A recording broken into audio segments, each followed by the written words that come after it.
Oyore nyakol moko jwan kama non mantie ko gwen market kod maendi en okinyi mar chieng' tarik 20 dweno mar ang'wen higa 2026. Good morning, wageno ni ruma ber kamoro mar mantie warwa kiecheno ni eri mano ma SULWE MOKINYI mabende dhi nyime thuolo ni eri market kod maendi lunga just doya wood seme ka chiel kodaka an Brenda Agenyo anyasubanyana. Weekend dhi nade nyasubanyana? Weekend aneno kodhi koda makare. Pogore mana gachiel ariyo adek moko. Okno yot matin kode moko. Kuonde moko achiel ariyo adek moko mok nyawache yamo ka.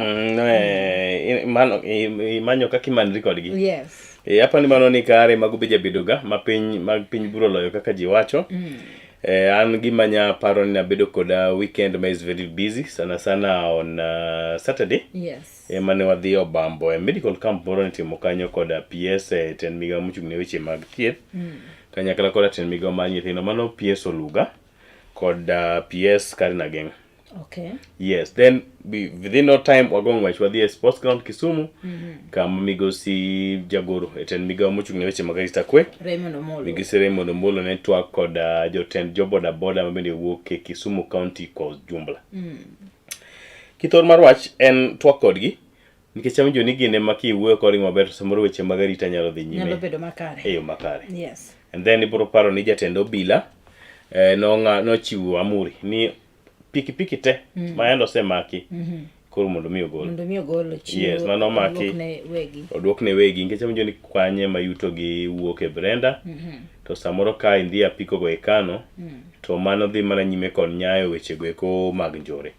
Na bedo ka gi apani week moro cha Jacob mar joboda boda Kisumu. Yes. Mano migosi Jacob nowacho na kanyo ni pikipiki go imako gi sometimes ne very petty offense. Lakini ka gisedhi for example tiende rumo tiende rumo samoro yudi kitingo okoyene gitingo customers jariyo ilo ni tingo 1 ngata chiel kiki yaw yi koro yudo ka gima kamane nyalo teri ne yet lakini koro gole tidwaro pesa bedo lweny. What if ngi wuoda ma ja grade 7 to wariwore pikipiki idwaro ni food for thought idho mari oidho mare mane kaka chik dwa. Mago moko kuom weche mabende notimre Kisumu County ahinya to giko dira bende Governor Masia James Orengo nyogo tache gwenge maero nyunjo umbe. Yes. Kuma ne otwak kod jopiny kendo ne owacho ni nyoketo johero mowacho ni en one term. Brenda, your own opinion. Iparo ni e chuny Kenya ma kawaida. Ja-Kenya ma piny. Ja-Kenya ma ok lu ja siasa. Yes. Ja-Kenya ma ting mani ani adala magogo ombulu marilcha. Ipani en one time koso two term. Gonyo guti mar fwambo. Kang'iye malong'. Kang'iya maber. Kodwa wacha diera. Kodwa wacha diera. Ja-Kenya ma piny kaka nene. According to kaka piny tero Ja-Kenya. Gi maybe 1 2 3 masamoro Jo-Kenya osebedo kaneno. I feel ni maybe majority would prefer one term. What is the best option now for Ja-Kenya ma wacho one term? Kichawinjo ka jomoko go siasa ni Ruto ne rach kata kamano Rigathi koro lach moloe ng'ano timo kama. And something we also know Brenda en ni ka wachako nonro mar oboke ko gwen market kod ma en ni onge permanent enemies in politics, I'm told. Very true. Yeah, who knew and who thought ni the Luo nation would work with President William Ruto? Nobody ever thought. Back in 2013 with Genetek. Nobody ever thought. So angiso gaji nike kopar ni kata mana Rigathi Gachagua kunya tiyo. So ange kama sebetike buchenka and with the move maseneno kata kawa cover politics. In politics anything and everything can happen. Is possible. Mapio wachako kod oboke mane Brenda mar The Daily Nation. Mwaneno ka wach maduong' momi pek Daily Nation kawuono en ni Kenya still hosting Sudan rebel leader. Sudan rebel leader Mohamud Dagalo alias Hemeti and is Hetman in Rapid Support Force RSF have been sanctioned by the United States, United States and the European Union on accusation of war crime in the in the 3-year 3-year brutal armed conflict with the Sudanese armed forces for control of Sudan. Kaito. But Kenyan authorities continue to roll out the red carpet for Hemeti with the latest diplomatic briefings revealing a meeting between the rebel leader and a UN official in Nairobi early this month. Wacho ni piny Kenya pod rwako jotelo goeko kata jogo ma opalo koda ka pinjegi chike mag pinje mangima okwedogi kaachiel koda ka riwruok mar piny mangima United Nations okwedogi, piny USA okwedogi, pinje mag European bende okwedogi, lakini Kenya kaka gibiro they are welcome. To gin jomirwako. Brenda, ngero moro jomano somo nowacho ni show me your friend and I'll tell you who you are. Yes. Koro Kenya nyalo nyiso piny mangima joma gin ka gi kit osiepe ma giwuothogo. Okang'en jatend piny Migosi William Ruto paro nang'o kotenore koda wach makit kod mano. Inside deadly racket for stolen borders malo bentie kanyo e weche bui mag njore kod kuo be ogo tach kuonde opogore. Weche mag grade 10 learners unease over career pathway bentie kanyo. Sifuna Orengo and camp step up pressure on ODM rival mano bentie kanyo. And then weche mag entertainment riding the wave Kenya's political defiance music bentie written mar Daily Nation. How music is shaping Mount Kenya politics. Mano ite malario. Yes, kaka itiyo koda wechege kuma ngolo. By the way, kata Mount Kenya kane kata mana dala ka. Kathumo onge ting'eni siasa ochako bura nang'o. Exactly. Which siasa. Ngolo. Popular singer Kamande wa Kiyoyo's new song on the 2027 presidential race causing star. A popular Kikuyu benga musician Kamande wa Kiyoyo's new song hailuonge nang'o Brenda. To no tonight. We don't know whom we will elect, but we know whom we will not elect. We appear to prophesy the direction of the Mount Kenya vote in 2027 general election, as ignited debate over the power of music in shaping the region's political decision. In the songs, Mr. Kyo says that for now the mountain is resolute about whom will not vote, but is uncertain about whom the region will support for the presidency, which is very true. Hey, it happens katakoni. Yes. We know who we are not going to vote for, but we don't know who we are waiting for ng'amo bro dong maberno. Moganda bro lingo ne ombulu. Ite maradek en Madina Okot's journey from small village to the WNBA. Who is this Madina Okot? En nyar Kenya kairi Sigana ndiko da Migosi Dominic Omboko. When Medina Okot called her parents to tell them about the forthcoming Women's National Basketball Association. Oh, this is Women National Basketball. Koro kigolo WNI NBA and National Basketball Association. Good. You learn every day. Yes. A draft on April 13th, 2026. A quiet anticipation settled over Mudiba village in Kakamega County. In their modest home, her family prepared for what they believed would be the defining moment as they watched their daughter step onto the most prestigious stage on a global sport. So msigana kotenre koda nyadendi Madina Okot ite mara dek masani koro sigana lando kaka nyimikaine Roma bendi koro renya enye tukelo Roma mano mar basketball mano mar joma wakeini. Then ite Marangwen Kenya still hosting rebel leader Hemeti. Ano tipone kanyo mar Migosi Mohamed Dagalo. Yeah. Abeno ngere kod nying mar Hemeti. Ibro somo sigande kanyo kendi nyakoro Mogajwang Kikwalie kaenya. Okebeno Roma bende sani koro pinje manyo e yo marach kata kamano piny Kenya. To yaone dot kendo miyo tanda kendo nindo oyuma ayula Brenda. Mochoko lolo. Kabisa. Red carpet. Ipedho ne kodonjo. Tipedho Irwake karuoth. Ite mara bich. ODM faction to hold 3-day protest in June. Orengo Babu and Sifuna ask supporters to turn up for demos against bad governance, saying they neither fear prison nor death. Leaders allied to the Linda Mwananchi faction of the Orange Democratic Movement Party yesterday announced a 3-day protest in June over bad governance. I know what they are targeting. I know also. Gen Z thing. Why have they pushed it to June? Okay, what You date is on April? We are on April 20th. Yes. You can just have it on May. Ama wangeanza tu leo. What do you think? You people will come out for the protest? I don't know. I don't know if they will come out. Mwananchi will decide. They will decide. Ete mara uchel Ruto. Why fuel prices in Kenya are higher. President William Ruto has criticized his administration opponent for what he termed unfair comparison as fuel prices in Kenya with whose neighbors countries. Following the recent review of the fuel prices in Kenya due to the disruption linked to the crisis in the Middle East, Kenya have accused the president of presiding over high fuel cost. Jatend piny wacho ni okonego beni pimo piny Kenya kod pinje moluore. A statement neno was contradicting, I don't know, according to me.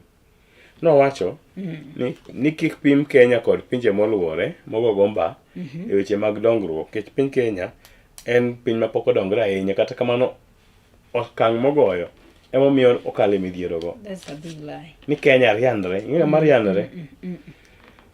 Ichalo ng'ama nyiso nyathi ma nyadundo ni idhi mok gol na fan no to konyal chopo. To ni koro the fact no riandre no ema miyo Kenya bedo gi tab. Pero Kenya man chien kipimo gi pinje mako moluoro waka. By the way, when you check the price of fuel kata kano gole kane pimo East African countries, one mane what charge the highest. Kenya was higher than kata Uganda, obed Tanzania, obed Rwanda. Border borders, an economic lifeline threatened by theft.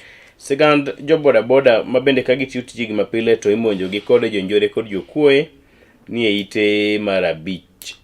A motorcycle theft in Kenya has ite marabiriyo. A motorcycle theft in Kenya has quietly evolved from an opportunistic street crime into a sophisticated enterprise that is steadily eating into one of the country's most critical economic lifeline. Kaka njore timo kuom jo pikipiki entite marabiriyo nyakora mgajwa. Motorcycle are stolen and taken across border and stripped down to be sold locally. Brenda ite maraboro wacho nango. Wacho ni Sonko now free to access frozen 537 million. Ngamanyi Sonko. Former governor cash had been withheld by Equity Bank over suspicion of money laundering. Sani koro nyalo yudo omenda nego eko ma ok tin million 537. Former Nairobi Governor Mike Sonko is now free to access his cash at Equity Bank, which was frozen about 6 years ago over suspicion. Onyalo dhiedo of money laundering. Onyalo dhiedo Nani? Sonko. Odonjo ne pinyo wacho. Koso bengi. Okay. I think ni pinyo wacho manu freeze account ne. Yes. Money e bengi. Money Equity. Onyalo. No again stacked. Gabe no stacked Equity. Ndio nyene serikali. Koso weche mang'eny jogwe. Dongene podi yale, so that is protocol.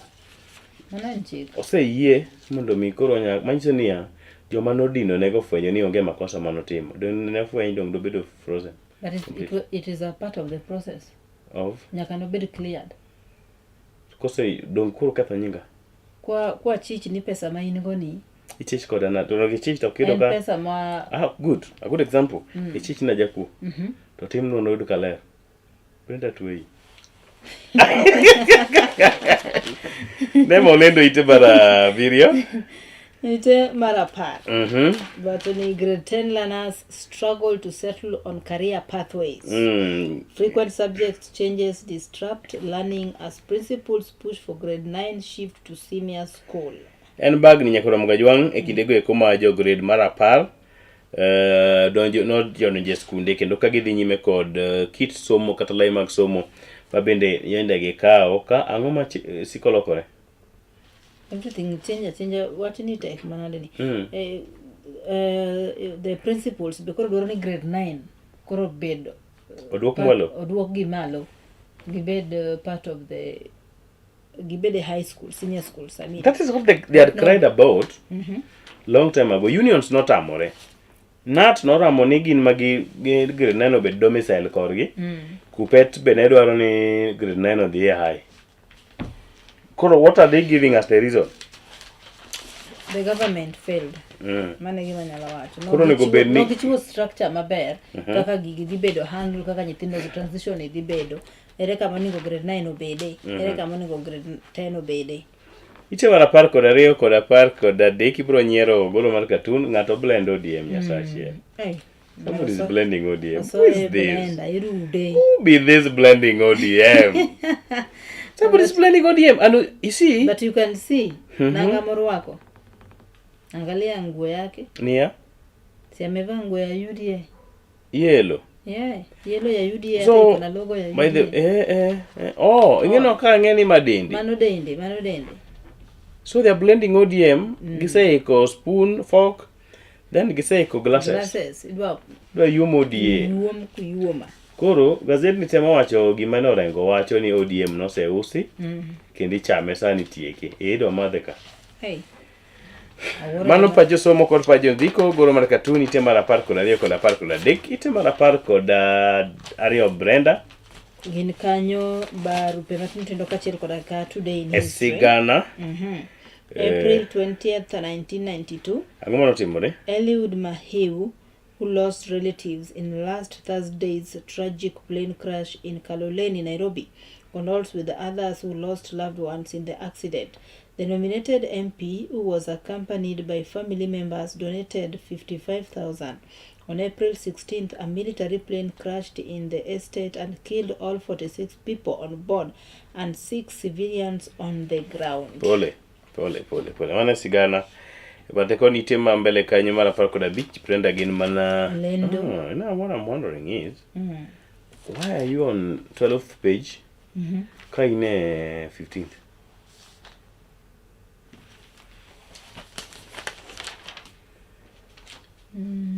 12th. Okay.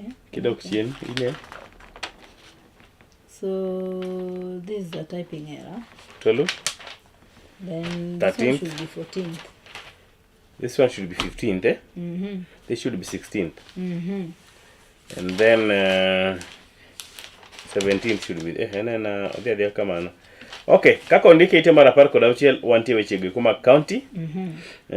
Kama wacho kanyo ni Senate flags illegal health funds deduction.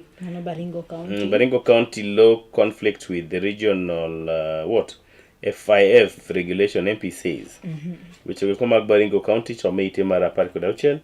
Eka ntie tipo kanyo mar nyadendi moro kata miyo moro kata mokalo mihiche. Sewage kata pi minyaga kata pi taka. Resident of Pipeline Estate in Nairobi wade through the raw sewage and navigate uncollected garbage amid deterioration. The only the only way. No kata ndugu mutingo pini. That place looks filthy. See that Gen Z behind her. In koranganyi sini lwete no laer mutingo go pigino. AI set to boost access to county services. Mano bentie piny kanyo. County Mamuranga. County Mamuranga. Ite mapako da biro gin lendo. Muranga still county buy from the Monte land takeover. Gin magilendo kanyo. And then pinje maoko allies fear rushed US Iran peace deal couldn't backfire. Osiepe pinje mosiepe luor ni samoro yani kaso winjruok kata tero ngwech weche mag winjruok kind piny no ero mar United States kod piny mar Iran nyalo backfire. Samoro nyalo muoch kendo ok nyal dhi idwaro tero weche mos di jogweng loso mos. Weche mag ohala ni ite mar 10 kod 7. Kenyan farm lower grown outlook on inflation fear. Yes. Kero weche mag ohala inyalo somo ite mar 10 kod 9. oboke mabalang'o chakre mbele kanyo Brenda kinyalo nene. Adhiya. Aneno kowuoyo weche go mag somo. Tuke nyithindo nitie kanyo. Mopogore opogore weche go mag dusruok be nitie mbele kanyo. Mbele kanyo bende wan gi paper no mar geography. Geography ni ka? Joma notimo jog. Ng'ang'iyo penjo mane penjo uga chon. Kwano kata penjo mar geography. Geography. I don't see any number for a question. Yes, any number for any question. Anyway, story for another day. Mbele kanyo gin mana weche go mag mag talanta. Drama festivals. Drama festival. Willing School present drama films piece at state concert. Ntiere kanyo. Aneno tipo mag Abdik Isak nyithind school money. Tahaba Boys Senior School perform their stand-up comedy. Agoro Sare High. Oh, Agoro Sare shined. Where are they? The first picture. Agoro Sare High School. Nyaka ine jogi. Student presents a drama for all of us. Rangi Rangile during the 64th Kenyan Drama and Film Festival. Oh, Magito inti Agoro angegi. And then students from St. Clair Maragoli Senior School bentie kanyo. And then one take out students from Nyeri High, students from Agolo Sare Poni Pen kanyo kendo. And then students from where? St. Columban Senior School in Rift Valley. Mpate kanyo ite matro koda biria gajamili kodo kwan. Lendo ma ontio boke nero gato ilni machoko kata matindo chakre ite mar prario koda boro prario koda chiko. Nyaka pradek koda chel, pradek koda reo, pradek koda dek. Gina lendo mago ilni matindo tina nyakoro magajong. Mabendo idhi nyime nyaka ite mar pradek koda ngwen, pradek koda bich. Bath ite mar pradek koda bich kanyo kolire. Ochaki ya wagwe kama bende magoro lalgo.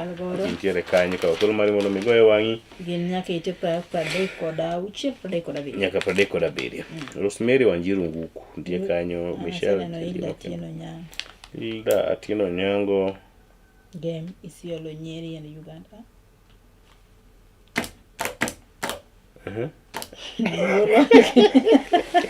Give me more ago. So me be watching no board duogo bagi. No diera wuolo gi game gi Isiolo gi Nyeri and Uganda one sentence. When 5th anniversary kwal. Okay. E pare en nyade ndi mane osekan. Ben Michelle Jelimo Kemboi man Nyaruto. Oh, Ruto the nini. But don't know say Bado. No, this lady has been buried bana. Why is she? I saw that thing. Well, no, nyaka ndugu chane keto flower yawa. Okay. Jom. Oh, and appreciation. They're appreciating the money or support. Yeah, appreciation. Yeah. Okay, ike. Kendo na kobudo. In god ane wago dia WhatsApp. Kapodi solo. WhatsApp natiwa. Tukentie itema pradek koda boro de nyaka pradek koda chiko.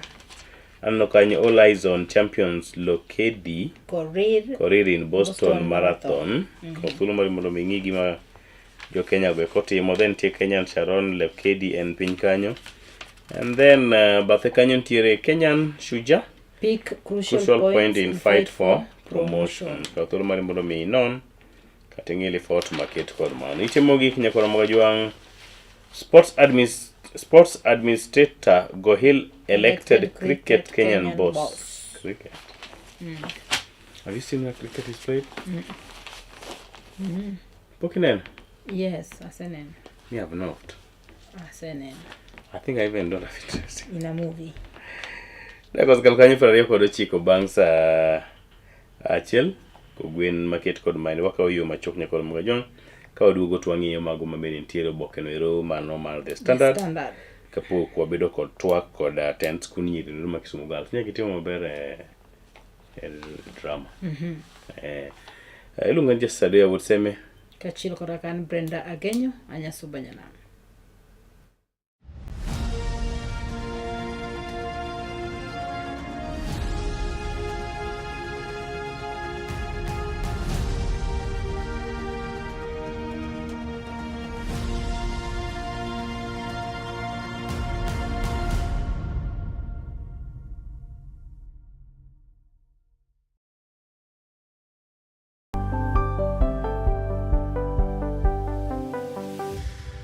Piny koro tauru gi mare, emomiyo Color TV chako odiochiengi kod Sulwe Mokinyi. Ka bende Sulwe Mokinyi menyo odiochiengi juma mangima. Kawachako kod weche manyien matuche kendo miyo ing'eyo gik matimore e tung piny koni kod kocha. Ka bende warango kaka odiochiengi biro bedo e futo mar yamo e kor lwasi, nonro mar oboke, chal mar apeyni e kind mamoko mathoth. Bang'e to iyudo twak manimba kod jolony ma opogore opogore kanyakla kod kithor mar weche gweko ma opogore opogore. Wechego mag siasa, twak e weche ngima, somo, ohala e kind mamoko. Ema omiyo wuok tich nyaka tich abich itudori kod an Justus Adoyo kaachiel koda ka an Brenda Agenyo saa 12 okinyi nyaka saa 4 onyango mana e Color TV. Color TV machiegni pacho ma e odwa.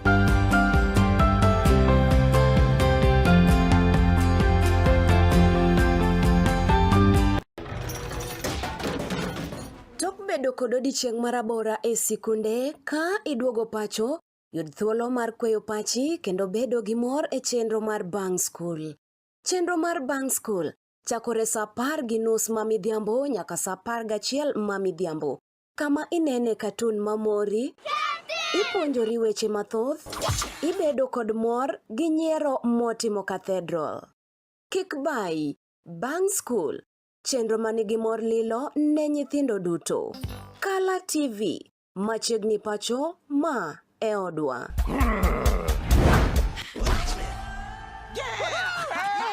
I've fallen and I can't get up.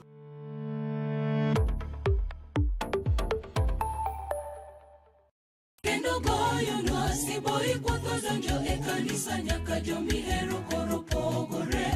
En gino makare mar chako odiochieng' gi Ruoth.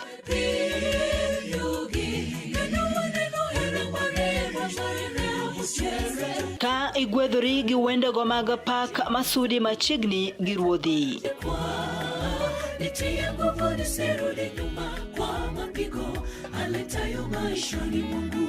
Bende wakelo ni jipo mag muma koda puonjruok mar lesson ma itayi gi Pastor Charles Odinde.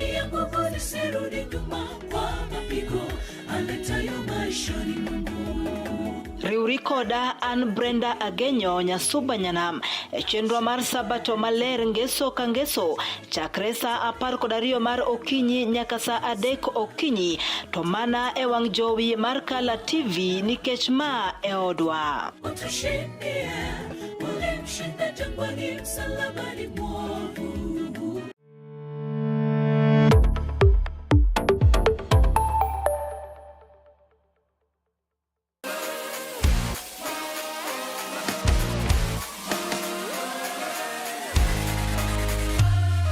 Komuoch to wan kode duoko mag tuke mopogore opogore, jotugo motimogi, kuonde mag timogie, to gin tuke magi mabiro. Mano emomiyo wan ka e chenro mar chal pewe. Tudri kodwa wuok tich nyaka tich abich saa 11 mar midhiambo nyaka saa 12 mar midhiambo. Kama wanyisi motimore e pewe duto mana e Color TV.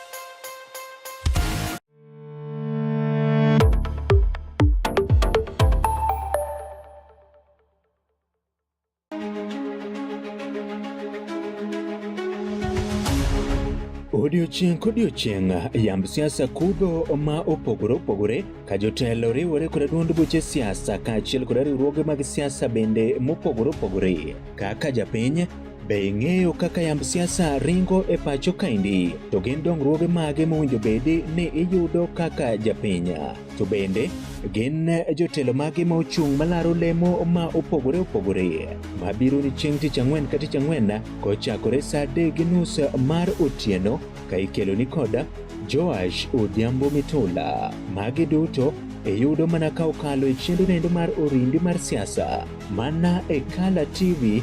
Orindi mar siasa kik bayi.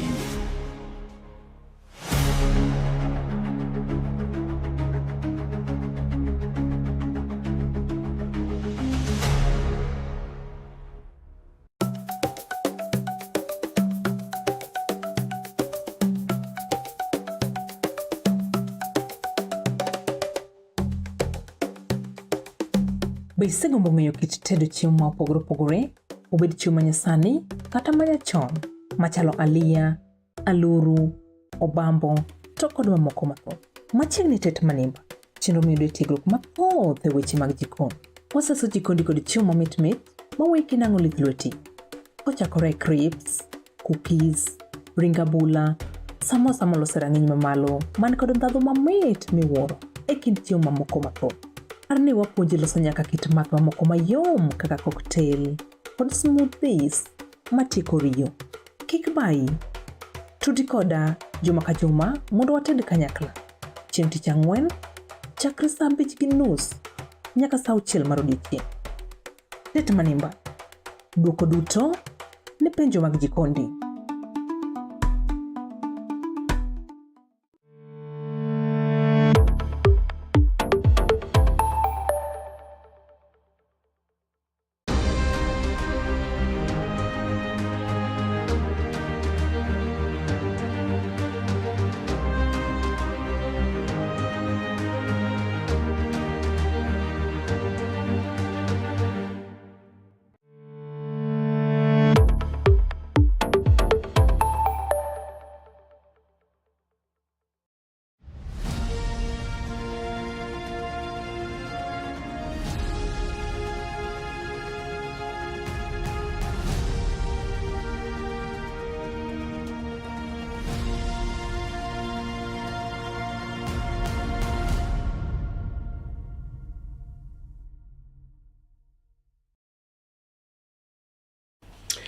Brenda mapiyo piyo mana bang' nono bokenero mano mar The Daily Nation. Wang'iyo mapiyo piyo bokeneri mano mar The Standard Today. Mapiyo piyo ya wantie mosedonje bodho kendi Brenda kamoting'o Susan. Wacho kanyo ni an Susan Nyaseme asedonjo e chenro kan Kisumu. Aneno malero kokonwa ni nitie Kisumu gi kanyo nego konwa ni Kisumu duong'. En Kisumu pap Mbuta Mwalo Obunga. En Kisumu Koyango. En Kisumu Nyale Manyata Kona Maji Koso Nyalenda Koso entie Nyamasaria Kondele Mamboleo Migosi Lolwe Dunga Mwalo, you said Dunga all over. Suzi duga nemo ni pimno ni to ido maler kenti Kisumu gi kanye nyawegi. And then Vitalis Ochieng wuod game karariw ataka nase molo gi koni ka and live kodu okinyi masani pinyo seru nyasaye ber en ema waduoko ne erokamano kuom arita mare pile ka pile. Exactly, mani luongo ni Vitalis Ochieng wood game karariw mano Siaya County. And then Omosh margi father wacho kanyo ni wachna olalna aneno maler ka antie gwenge mag Ombei Klitika Kliti school mosna inya mano mago kaocha. Yes. And then mapiyo piyo piny kanyo anyone remaining tinga to ni piny kanyo en mano Mosh Mosh emotieke ero kama na nyo Mosh mano ngama or kenti Ombei Kliti school in gi wach aonge wach kan ikweka nyuk nyathi kabisa. You know how nyuk nyathi relaxes. Good, back to the streets. Opposition leaders and Gen Z activists are set to take to the streets tomorrow. Yes, there was nganyamano nini maiba goking over fuel prices, the rising cost of living and governance concern backed by the Linda Mwananchi movement. The mobilization comes after Siaya Governor James Orengo called for intensified action and said it was time to send Ruto home by force, further fueling political tension and piling pressure on government. Giwacho ni gidwa tero ng'ato sugui. Ng'anyo makini en mano luongo gi the opposition leaders, the other opposition leaders. You know, the united opposition leaders. They regard this. They regard this. The day Mane Fuelo Medi. Yes. When they talked. So they are backing it up. Yeah, so sebedo kaluoro rembui kanyo ni ng'anyo moro nitiere kanyo kiny. I don't know kaka kiny chal, but so we are waiting to see. Okapar kotegno. No, we're waiting to see. Never underestimate. Inyalo poko wuok. Orengo. Orengo is Orengo. Nalo moko nolayo odhi piny Tanzania. Ema nodhi oyueye mos. And then ite maradi. Ite marariyo. Who paid 3 times to exit SHA as teachers decry healthcare delays. Growing discontent among teachers over SHA implementation as sparkled threats over industrial action. Giwacho ni koro ginyalo were gi weche mag manyo thieth e bwoko manyien ero mar SHA. Yende giwacho ni gidhi bago ng'anyo kochakore term 3. Why are they targeting term 3? I don't know. Should not play with the future of our kids. I don't know why term 3. As the government also should not play with their health. Term 3 is a very serious and critical term. Union describe the new what? Union described the new system as confusing, slow and unreliable compared to Alminet. Wach jopuonjre ero ibro somo ite mar ariyo en malo kanyo, then piny kanyo KPA pushes Mombasa and Lamu as key cruise tourism hubs. Weche mag tourism kata KPA go bibro somo piny kanyo. Eka ite mar adek, police restrained to handle gender-based violence. Will they? Police retrained. Retrained.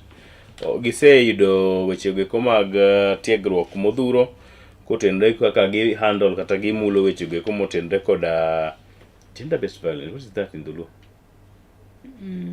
Rocho ratiro. Bebe rochogo ratich oganda mopogore kod kit chwech kama miyo igoyo gi wuoro kata wuoro bende miyo goyo wuoro be goyo miyo. Exactly. Ite bipin kanyo dwale Lusaka launch 300 million CT scan unit at Bungoma. In Bungoma Hospital. At Bungoma Hospital. And then investor interest in Naivasha special economic zone surge. Ite mapin kanyo anka thuolo mare mono mi non. Eka ite marangwen nyakolo magajwa opposition Gen Z call for protest over fuel prices, high cost of living.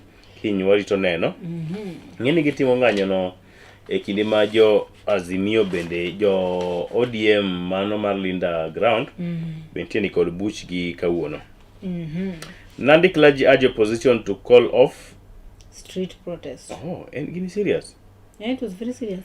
A group of religious leaders in Nandi has urged opposition leaders to call off protest over rising fuel price. They said that the fuel crisis is a global what? Problem and warned against politicizing it at the expense of peace and stability. Stop recruiting the youth for selfish gain, says Wavinya Ndeti. Machakos governor Wavinya Ndeti has cautioned politicians against recruiting youth into Has she also cautioned herself? For personal gain. She's also a politician. Good. She needs to caution herself also. And then Ruto, why fuel prices are higher in Kenya than in neighboring counties. It onyiso kaka Ruto kaka gimochiwo kaka reason momiyo bech fuel ni malo e Kenya moloyo pinje mogo kodwa mba. So me itimara beach malo kanyo. Then piny kanyo Baraza warns against dynasty politics at burial. Kimilili MP Didmas Baraza sanikoro ogodhoge piny kotenre koda oganda mabende go dynasty gin jomo nigo. Yani siasa makoro go e kuonde liel ma. Siasa mar joma nigo. Siasa kodo kathiro jomoko.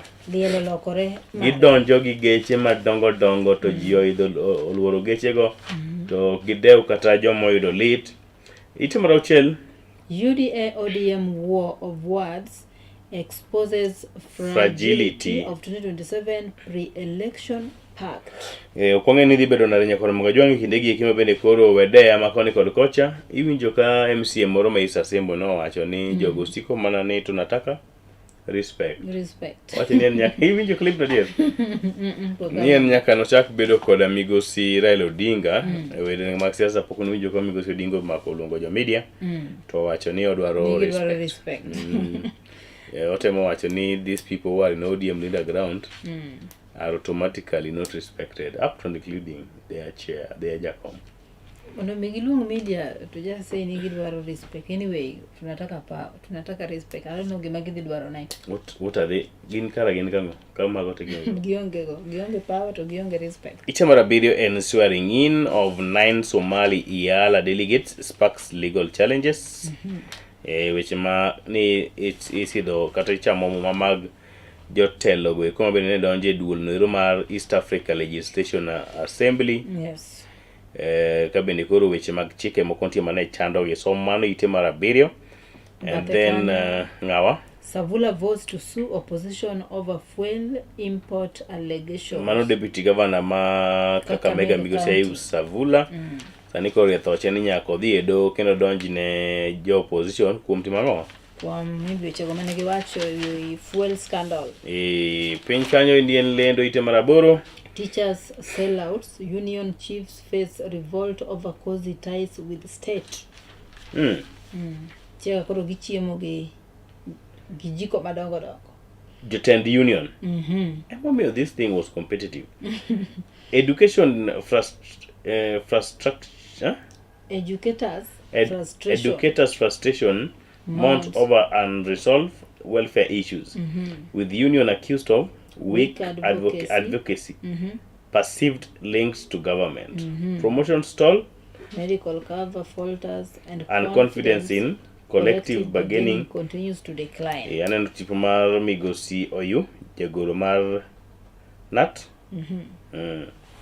And then Omboko Milema be ogaw pache piny kanyo. Jakom mar Kupet. We need to look for you. Look for you. I'll give him a call. Wane kwa nyabedo kode chien. Rite maro chiko kanyo en why Kihika. En Kahika or Kihika, Susan. Why Susan Kihika walking a tightrope? Midhiero masani koro luwo governor ma where? Nakuru County manomi kae Susan Kihika. Inti itenwero mar Ochiko kotende kode yiero ma 2027 bro ka okulo mar mulo misom eka ite marapar on kanyo gi a fortnight of well policy turmoil raises fresh governance questions. Weche mag modhi koler kanyo koda Migosi Pio Wandai kaka midhiero mabende yande okwako piny Kenya some ite marapar koda chiel aneno kanyo kotu calls for 23% pay rise as inflation bite. Court to SG Francis Atuli is demanding higher wages for workers, citing living cost expanding informal employment. Weche mag kotu gweko nyakora mga jwang some bath ite marapar koda chiel. Kaito Siaya bende kocha mining raw fuels arrest right violations claims. Watine nango?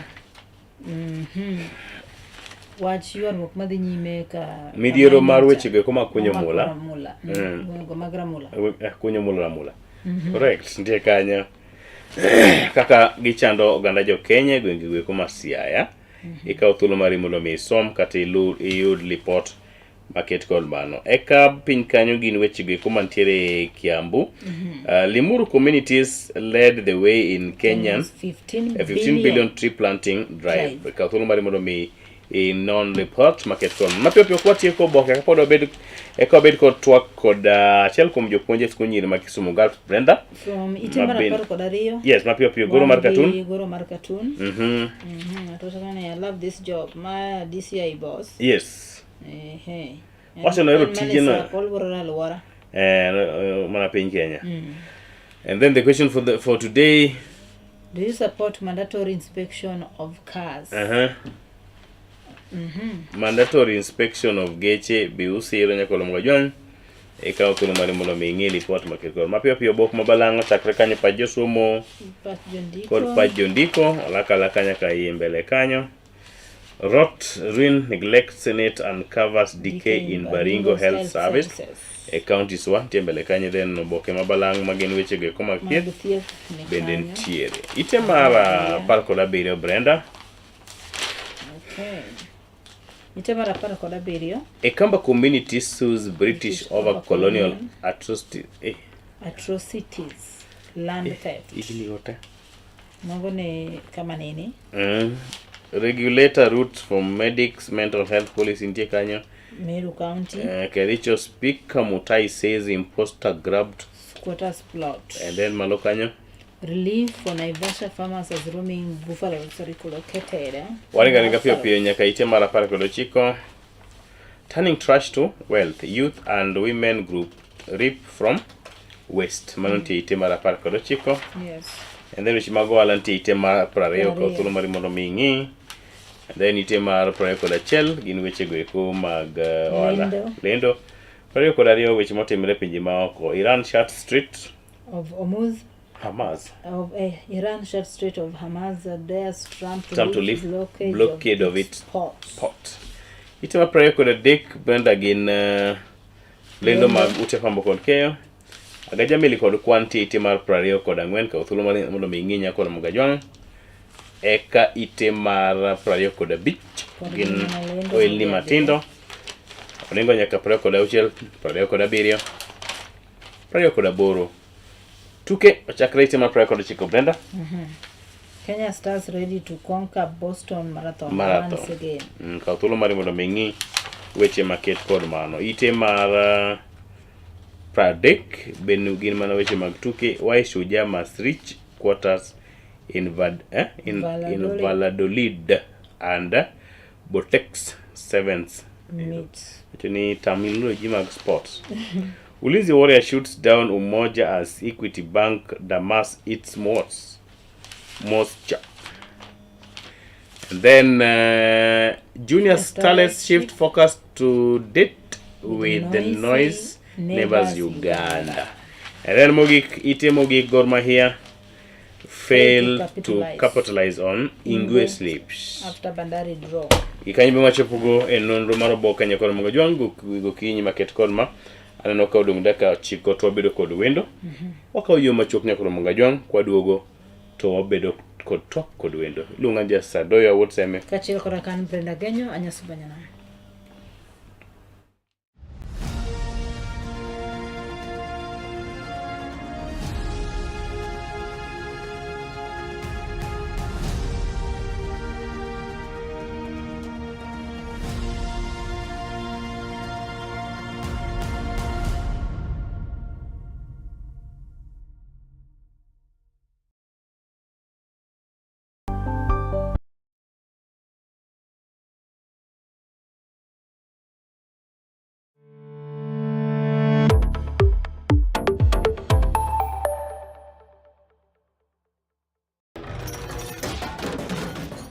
Bedo kod odiochieng' marabora e sikunde ka iduogo pacho, yud thuolo mar kweyo pachi kendo bedo gi mor e chenro mar Bang School. Chenro mar Bang School chakore sa 10:30 mamidhiambo nyaka sa 11 mamidhiambo. Kama inene katun mamori, ipuonjori weche mathoth, ibedo kod mor gi nyiero motimo Cathedral. Kik bai, Bang School. Chenro manigi mor lilo ne nyithindo duto. Kala TV, machiegni pacho ma e odwa.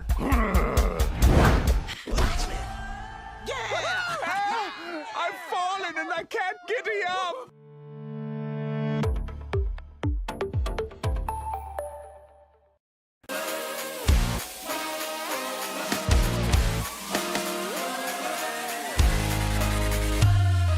Komuch to wan kode duoko mag tuke mopogore opogore, jotugo motimogi, kuonde magitimogie, to gin tuke magi mabiro.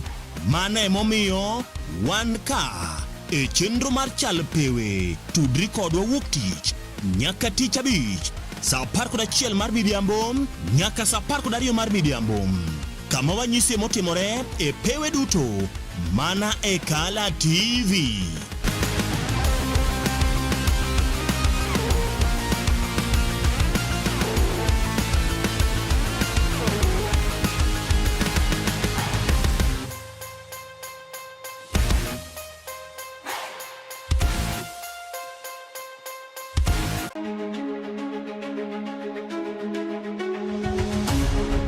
Odiochieng' kodiochieng' yamb siasa kudho ma opogore opogore ka jotelo riwore kod duond buche siasa kaachiel kod riwruoge mag siasa bende mopogore opogore. Kaka japiny, Be ing'eyo kaka yamb siasa ringo e pacho kaendi? To gin dongruoge mage mowinjo bedi ni iyudo kaka japiny? To bende gin jotelo mage ma ochung' malaro lemo ma opogore opogore mabiro ni chieng' tich ang'wen ka tich ang'wen kochakore sa 3:30 mar otieno ka ikelo ni koda Joash Odhiambo Mitula. Magi duto iyudo mana ka okalo e chenro nendo mar orindi mar siasa mana e Kala TV. Orindi mar siasa kik bai.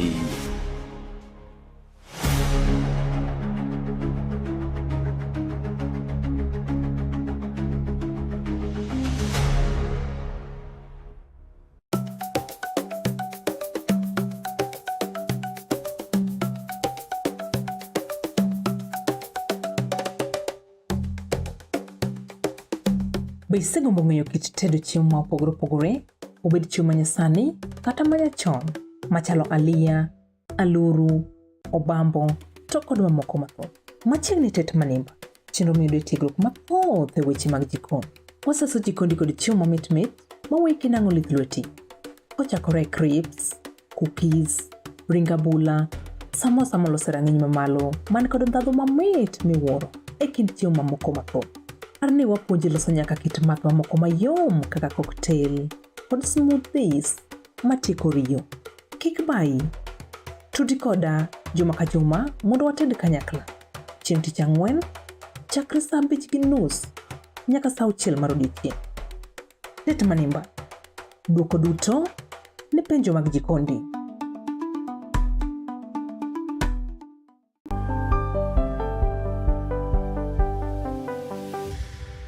Piny koro tauru gi mare, emomiyo Kala TV chako odiochiengi kod Sulwe Mokinyi. Ka bende Sulwe Mokinyi menyo odiochiengi juma mangima.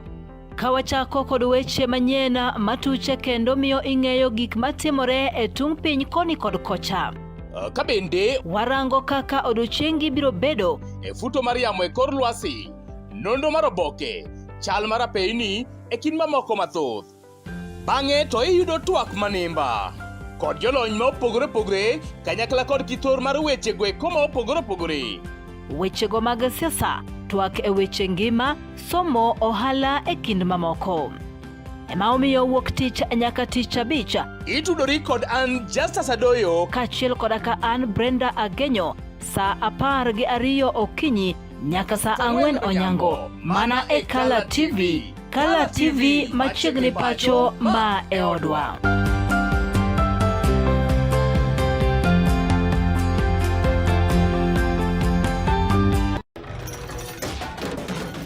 Tok bedo kod odiochieng' marabora e sikunde ka iduogo pacho, yud thuolo mar kweyo pachi kendo bedo gi mor e chenro mar Bang School. Chenro mar Bang School chakore sa 10:30 ma midhiambo nyaka sa 11 ma midhiambo. Kama inene katun mamori, ipuonjori weche mathoth, ibedo kod mor gi nyiero motimo cathedral. Kik bai, Bang School, chenro manigi mor lilo ne nyithindo duto. Kala TV, machiegni pacho ma e odwa.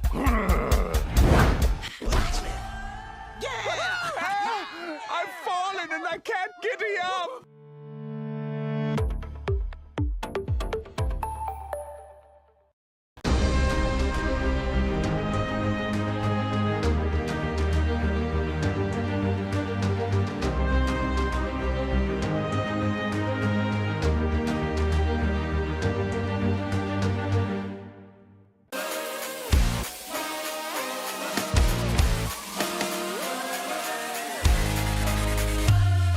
Komuoch to wan kode duoko mag tuke mopogore opogore, jotugo motimogi, kuonde mag timogie, to gin tuke mage mabiro. Mano emomiyo wan ka e chenro mar chal pewe. Tudri kodwa wuok tich nyaka tich abich sa 11 mar midhiambo nyaka sa 12 mar midhiambo.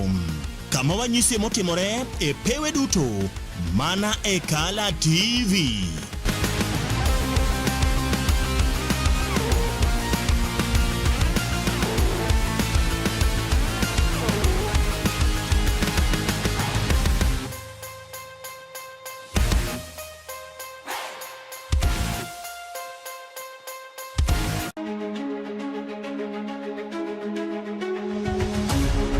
Odiochieng' kodiochieng' yamb siasa kudho ma opogore opogore ka jotelo riwore kod duond buche siasa kaachiel kod riwruoge mag siasa bende mopogore opogore. Kaka japiny, be ing'eyo kaka yamb siasa ringo e pacho kaendi? To gin dongruoge mage mowinjo bedi ni iyudo kaka japiny? To bende gin jotelo mage ma ochung' malaro lemo ma opogore opogore mabiro ni chieng' tich ang'wen ka tich ang'wen kochakore saa 3:30 mar otieno ka ikelo ni koda Joash Odhiambo Mitula. Magi duto iyudo mana ka okalo e chendo nendo mar orindi mar siasa mana e Kala TV. Orindi mar siasa kik bai.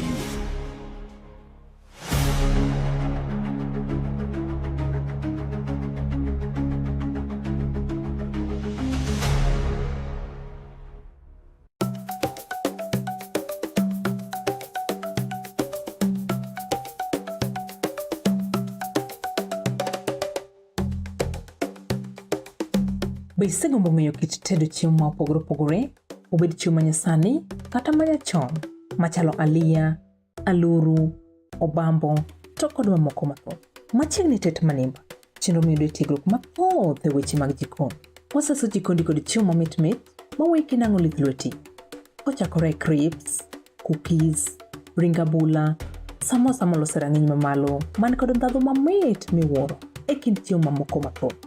Arni wapuonji loso nyaka kit math mamoko mayom kaka cocktail kod smoothies matieko riyo. Kik bai, tudi koda juma ka juma mondo wated kanyakla. Chieng' tich ang'wen, chakre saa 5:30 nyaka saa 6 mar odiechieng'. Tet manimba, duoko duto ne penjo mag jikondi.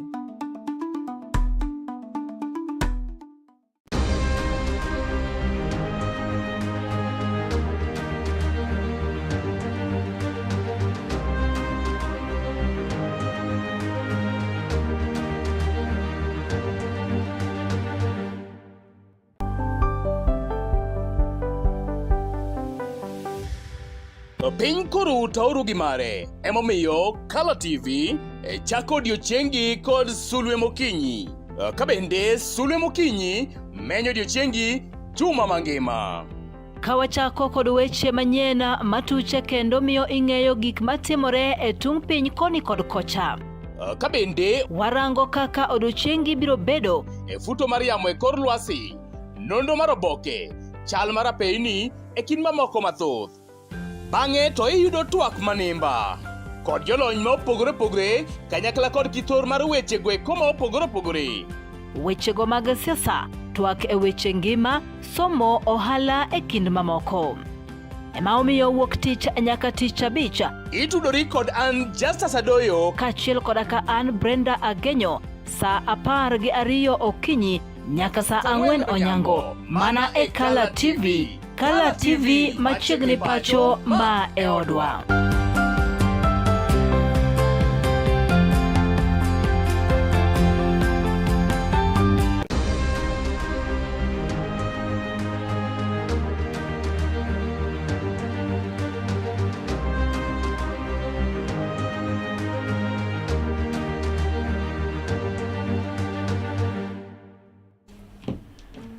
Machiegni kendo nyako na mgajwang kamoro moro mentio kinyiniri market kod maindi mana kaka nwase singo ni wadhi bedo kod twak nyakla kod wendo kinyiniri market kod maindi ibro paro ni tuke go eko mag drama igaganario kod prario kod auchiel gin mago mabiri ni ochopo e giko kendo climax kata chuny twak kata chuny tuke market kod mago ne ochopo e kar jot mar jatend piny owacho mabende gidendo ni state gala wantieka kod skul no mabende nomiyo Kenya kod Kisumu County kod Nyanza mangima obedo kod mor malich mokalo mano the Kisumu Girls. Oyawore japuonj kendo machiegni king'iyo picha ni ere ka thuolo modi mosi oganda jokanyanam to pinyuru nade?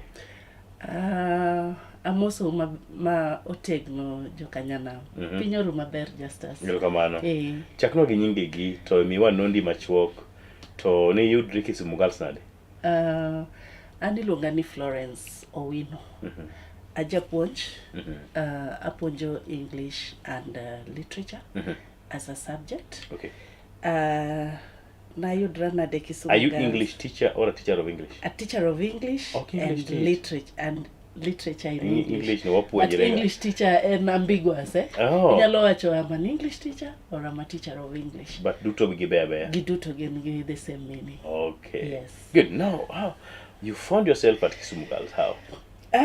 It's a long journey. I know. A long journey. Nachako puonjo ATSC officially Rai Girls. Be ji mang'eny mong'eya gi The one in drama. Nyakach. Yes. Yes. Ji mang'eny mong'eya gi drama ong'eya as Florence Rai. Nikech Okay. kuna ema puonje higni mang'eny. To kuna ema watere drama nyaka nationals kuom higni mang'eny. Okay. Meja yudo kata jomoko mopolo ndiko namba ni. In fact, ji mang'eny luonga ni Florence Rai. Ne wapuonjo drama gi Madam Sati Pino, currently the principal of Asumbi Girls. Asumbi Girls. Ne man my patron then. Okay. Then there's Ziada Osano. Ziada is currently the sub-county ministry head. And then Nentio Willie. Okay. Willie currently is in the US. Okay. Koro mane tima nwatiyo go ndalo mang'eny, higni mang'eny, Rai Girls almost 13 years. To nwatero drama nyaka national. Kinyalo nyuoli kawuono, leave alone nyuol mar being born again, just the original birth. Yeah. Would you still be a teacher? I think I would still be a teacher. I think I would still be a teacher nikech puonjo se puonja gik mang'eny. Okay. And I loved it from the beginning. I have loved nurturing talent. To puonjo se miya opportunity mar doing that. So I don't have any regrets mar bedo japuonj. Yes. King'iyo ngima nyithindo mabende usemulo kata isekale kibe ka in mihia matin rawera tinde giluongre no ojende matindo mi dong mi bed ngama in kawuono inyalo wacho ni usemulo ngima nyithindo e pacho ka machalo nade? Ging'eny. Okwanre to nyithindo gi sama gin e school to be inyalo ng'eyo gi kaka gin nyithindo. Exactly. To ka gisebedo joma dongo ka gin oko kuno to gilokre joma chielo. Koro en mosamoro nyalo recognize. En moluongi my teacher, mwalimu wangu. Seche moko ka dhi e bank ta ne line tiwinjo ka wacho nitie mwalimu. So tidier no to ng'among'eya ni mwalimu ni ng'ama gi introduce themselves mano means ni gi good relationship with them. Yes. Koro ok giringi ka gineni. But ase puonjo mang'eny. Somo ikindo lute kono ni education is an equalizer. Yes. You are a witness. Completely. Hamje ni nyudhu moso nyaka jatend piny. Nikech weche somo. Makoro higa mar 2. Kumosa jatend piny. Kawa moso jatend piny, kawa bet kode, kawa chamo lunch kode. Kanyako somo gima ber ahinya nyangalori nyakindo. Kamano. You know about that? Kamano. Koro iyie ni somo nyithindo somo. Nyathi manyako nyaka somo.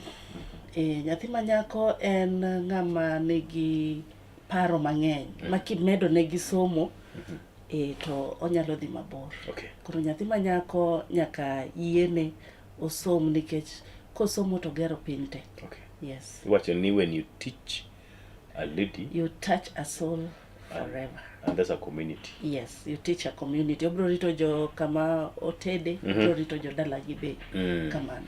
Awinjo ni an kodi ka ng'ato miyo 1,000 sani. Yes. To in mari nitie kaka inyalo dhi kunge miduogi gik mang'eny e ot bolo aya. Ma koda chul chama.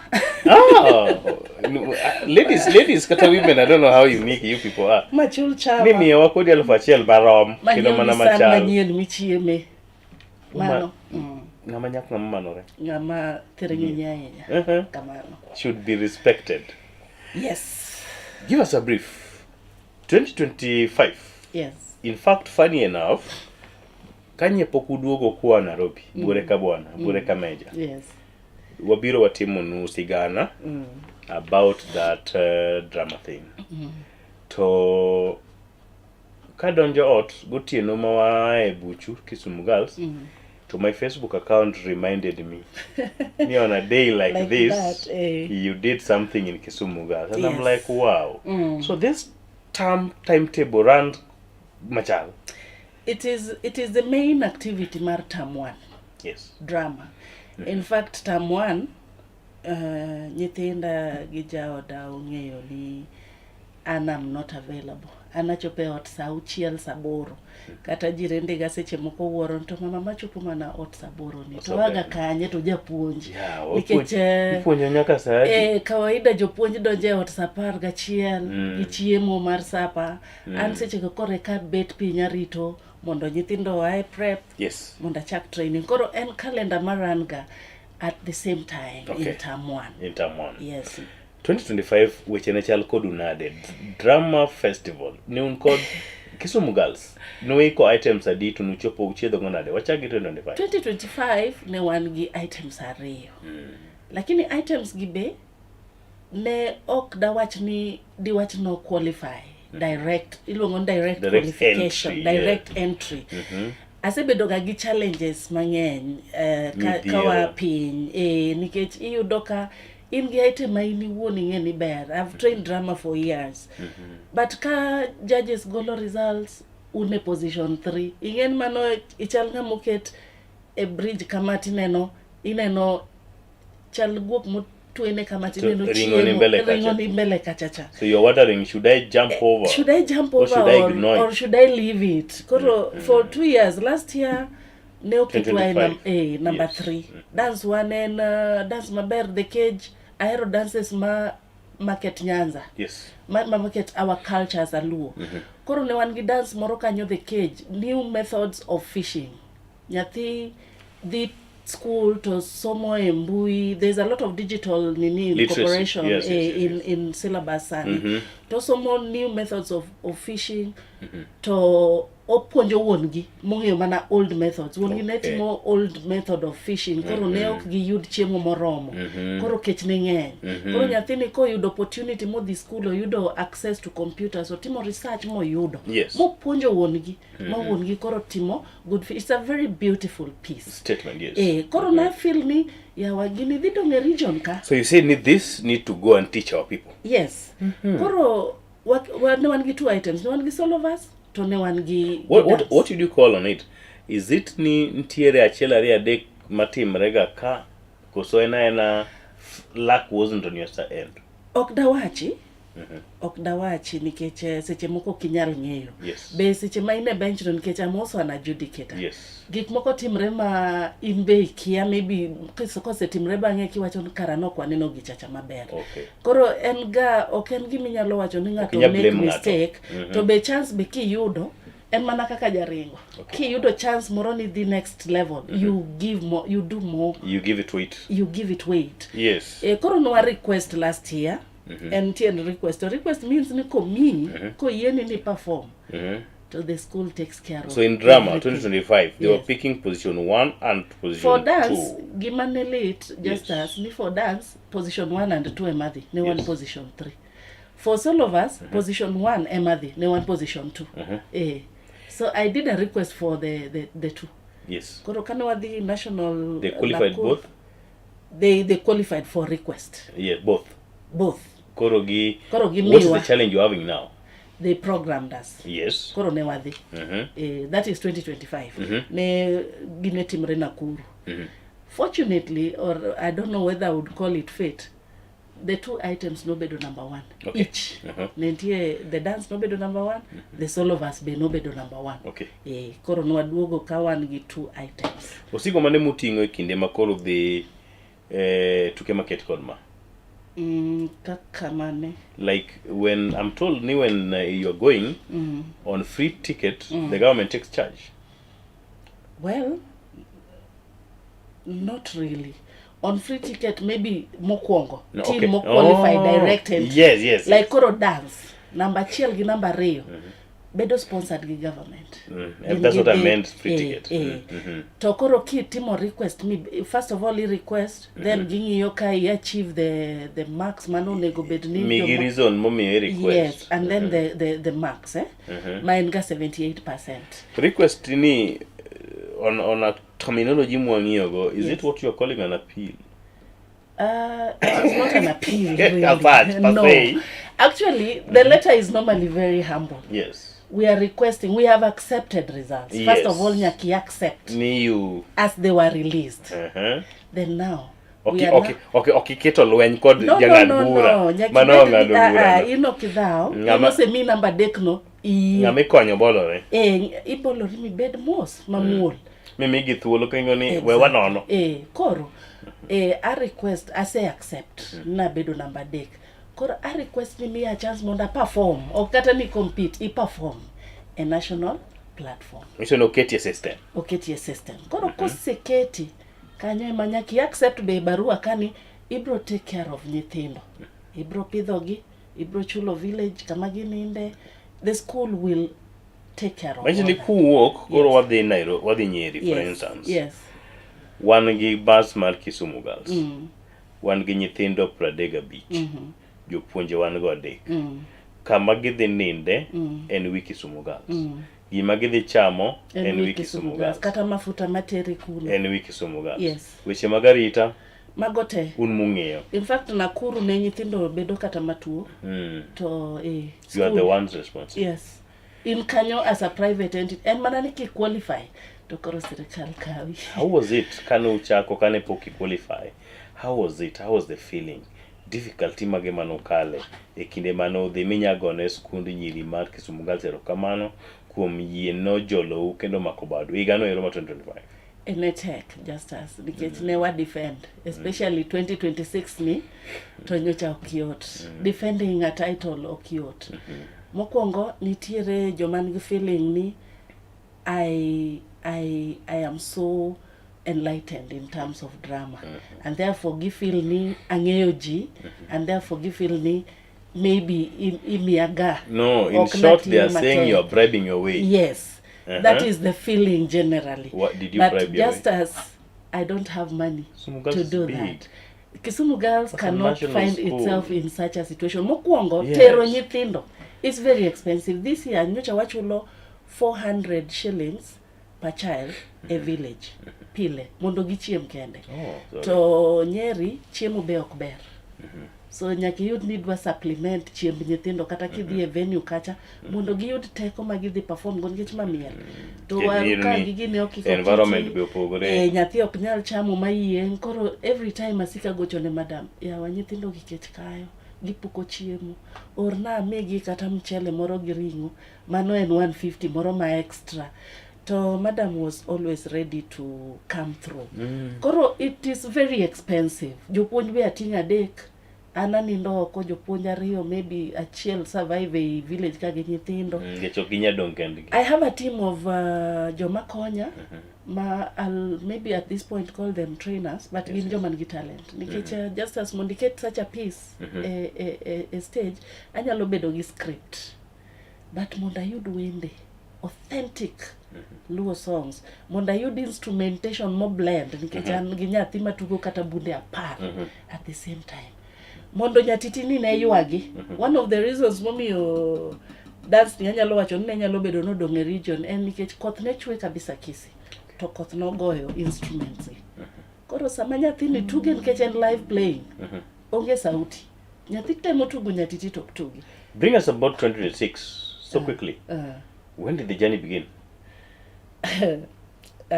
Numako ich mar tugo motero we nyim jatend piny owacho ni kanye. 2025 happened to be more of a painful year for both in my school and aparone pinte pinywa mar Kenya ka. Koro ne wabedo gi privilege mar hosting Kenya National Film and Drama and Film Festival workshop. Yes, I was told about it, yes. We hosted it in Kisumu Girls. There is Osiepa Lungeni Shemeji, but he's a boss. Yes. KICDC Lungeni Professor Ochieng Mondo Charles. So he was at some point seated in one of the offices. To nyisa ni Shemeji. Ingeni baba ungi. To we need somebody to honor baba. Tapenye ni to anemiera. Kunyisa ni if not Kisumu Girls ngawa kendo. Tapenye ni to prof. Baba ni wanyalo ona enade a drama the theme nikech drama ni theme every year. Yes, that can so you have to incorporate trend and yes go. The theme onyisa na to kora kia mano koro wachni in a me idea. Yes, mano koro wachni work on it if you can. Tabet to in April after we were done with these festivals and all that, jatenda be pod ne wendo. Yes. So she had gone through a lot of pain. She had lost the sister, and then later Baba Gyotho, Esiptal, and it really affected her. She was very close with the father, and I could see that. And I'd also grown quite close to monitoring her feelings and all that. Then now Babotho. Because after Prof challenged me, Tanyiso Jatenda, my is a big challenge, but you know, was a lose Jimangeng. Yes. You've lost your father who has been very instrumental in your life. Baba Raila Bero, Koro Nindo. Jacom. Yeah, Jacom. Koro we abeda ne pinyane, kaka wanyalo honor these people who are important in our lives. To chieng mora bet pin gi Moses. Moses is my co-director. Yes. Walosoga script together. Tapenye Moses, do you think we can bring in this idea, wa honor Baba, without bringing in, making it political? Yes. Without We moderate it too. without bringing his political life, Yes. but just making it a Luo authentic leader. Moroma, we are just appreciating Baba for who he was to us, the lake. Okay. Tanyiso Moses ni aparo mwati gi Nyatiti. Okay. Won madam nenga musician. To authentic instrument mwanyalo kelo en orutu kata Nyatiti. But aparo Nyatiti will do the magic. Nyathi manyako kanyalo tugo Nyatiti, then we will have conflict. So you are numako each mar this idea. Yes. Yes. Koro the challenge was Nyatiti gi. Ineno Nyatiti matingoni. Correct. This instrument kende. Mondi yude achiel ni en 25,000. Okay. Ma mondo gol sauti maka en 25,000. Okay. Kora penjo Moses nito be madam bro buy idea ni. Okoyot, it will be a very So you heavy. needed like how many? I needed like 7. Oh no. 7 of them. In fact, Moses had said we needed 14. Because the dance, no, there's a point mother father is coming in with Nyatiti to Nyatibe and Nyatiti. But I told Moses we'll work with 7. Wabro neno kaka wari structure the dance, wa choreography mine. When the father is with the Nyatiti. You're just trying to cut down on budget. Yes. Okay. But the first step was, will madam accept? That was the first worry. Yes. To buy Low rego Nyatitis. fuko mars Exactly. school nito. Is it something they can? Koro I decided to approach her when she was in a good mood. Ange sama ntire ga moro. Exactly. That's true. Yeah. Koro ayude chieng moro just on a casual ni tanyise madam.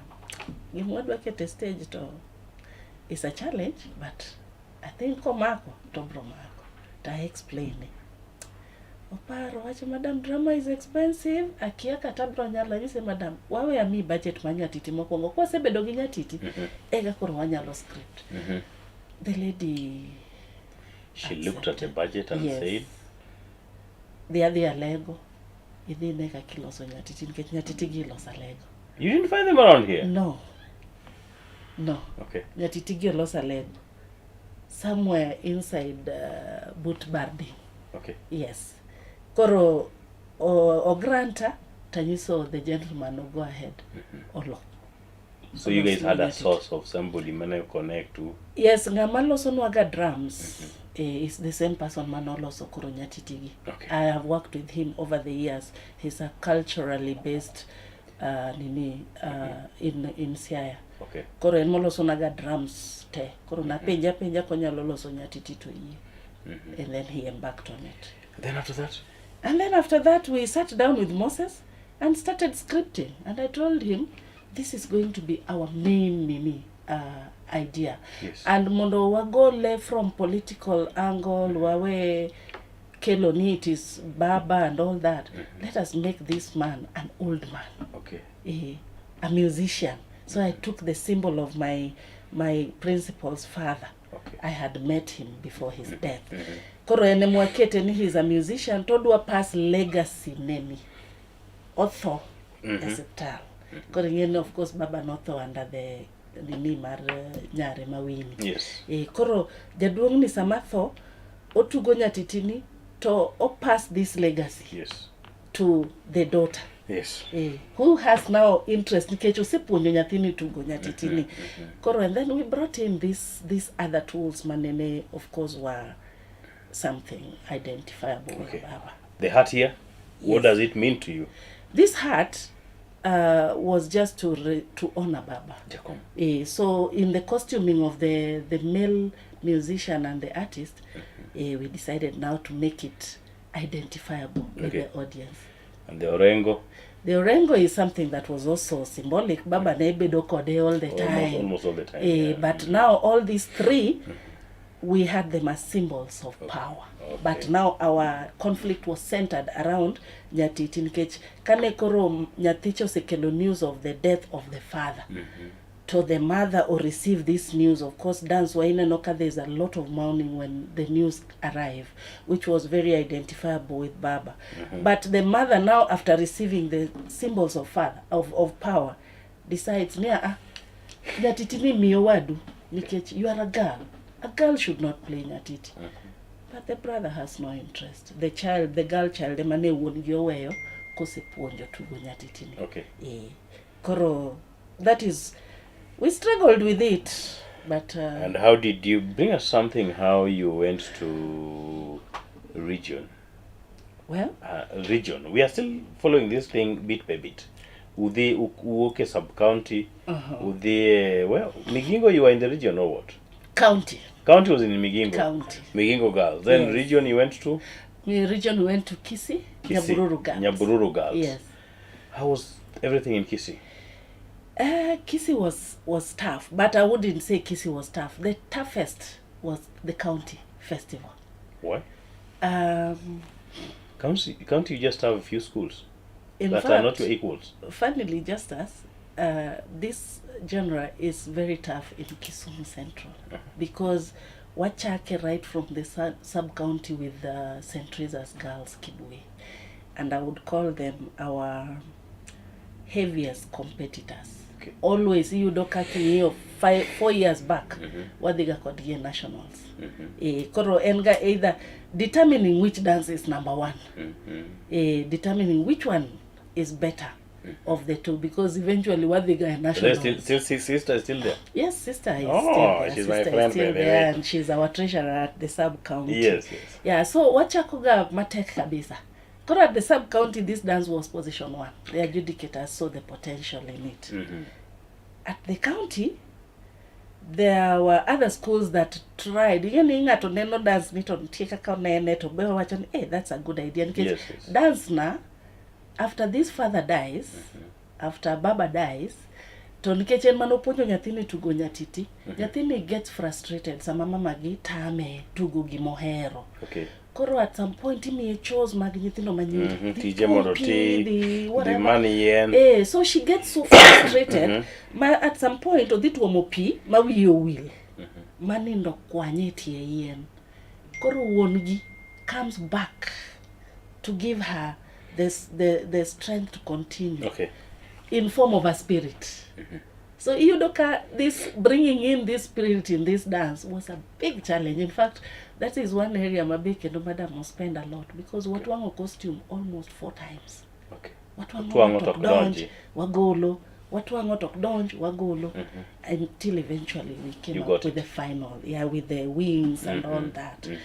So at the county, we were again defeated. St. Teresa's Kibuye was number 1, Kanyameda was number 2, and we were number 3.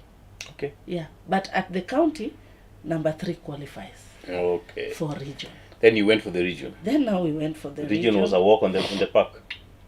Not at all. Not at all. At the region, it's even worse. And you know, the question is, what does Kisumu girls have? Because we are the defending champs. Gikelango this time round. Gikelango. What is it? Name to contend with over the years. But by that time, the dance was complete. I had already done costuming. I had done everything that there was. The dance was good. And when they performed at the region justice, inti adjudicators decision. But there's also audience in drama. Audience are also adjudicators. They received it so well. They received it so well. I remember receiving commendations from my competitors. It's a good dance. Okay. We expected position 1. And it didn't happen. Then later you decided to find your way to nationals. Yes, we Nyeri. requested. Convincing Madam wasn't easy. Okay. I told her, Madam, a second time we are requesting. Fine, we hold it at that. Wakaw yo macho. Yeah. Kawa duogo to idhi monwani to ere kaka nuyudru Nyeri and ne oganda joka nyanam ang iduog ka imiyo wachelari adek itugnwa sting matin then idhi koripodu then wadhi neno kaka nuduogo historically korwaku e boma ma Kisumu. Wakaw yo macho kwa duogo.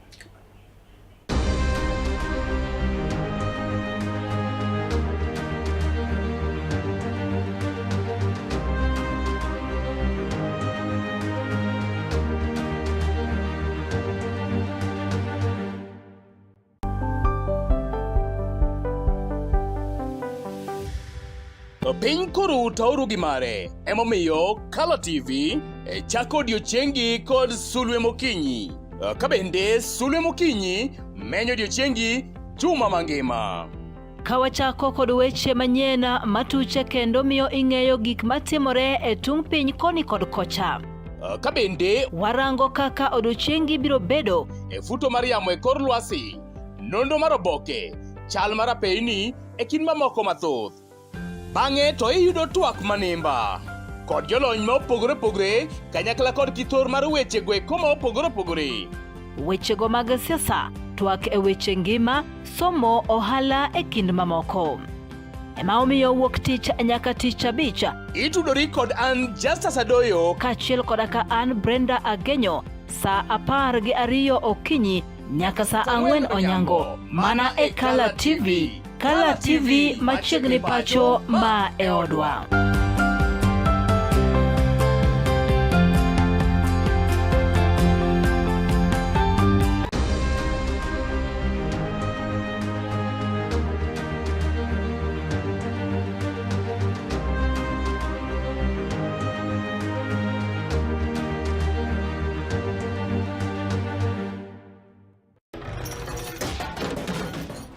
Bedo kod odiochieng' marabora e sikunde ka iduogo pacho, yud thuolo mar kweyo pachi kendo bedo gi mor e chenro mar Bang School.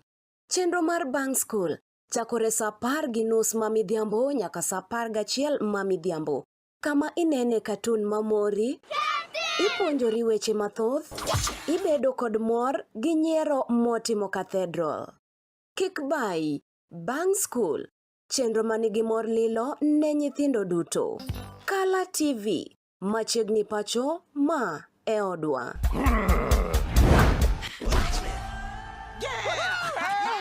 I've fallen and I can't get up.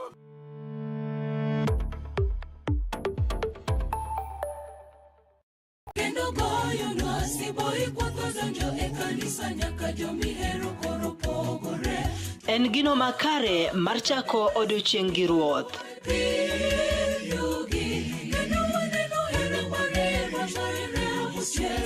Ka igwedhori gi wendego mag pak masudi machiegni gi ruodhi.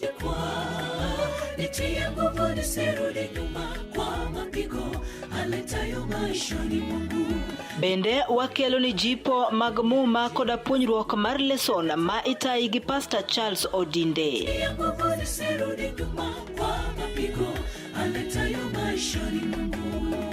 Riuri koda an Brenda Agenyo Nyasuba Nyanam e chenro mar Sabato maler ngeso ka ngeso chakre saa 12 mar okinyi nyaka saa 3 okinyi to mana e wang' jowi mar Kala TV nikech ma e odwa.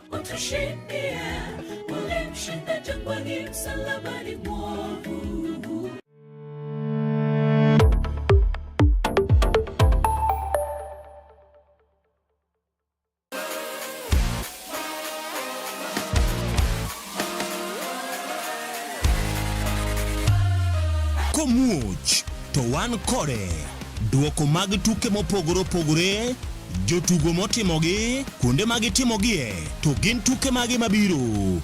Mano emomiyo wan ka e chenro mar chal pewe tudri kodwa wuok tich nyaka tich abich saa 11 mar midhiambo nyaka saa 12 mar midhiambo.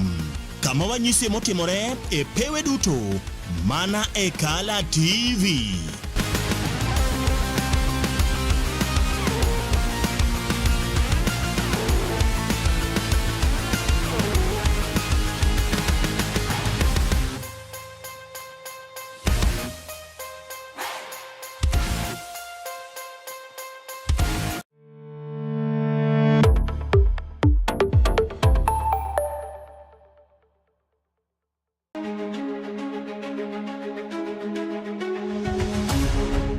Odiochieng' kodiochieng' yamb siasa kudho ma opogore opogore ka jotelo riwore kod duond buche siasa kaachiel kod riwruoge mag siasa bende mopogore opogore. Kaka japiny, be ing'eyo kaka yamb siasa ringo e pacho kaendi? To gin dongruoge mage mowinjo bedi ni iyudo kaka japiny? To bende gin jotelo mage ma ochung' malaro lemo ma opogore opogore mabiro ni chieng' tich ang'wen ka tich ang'wen kochakore saa 3:30 mar otieno ka ikelo ni koda Joash Odhiambo Mitula. Magi duto iyudo mana ka okalo e chendo nendo mar orindi mar siasa mana e Kala TV. Orindi mar siasa kik bai.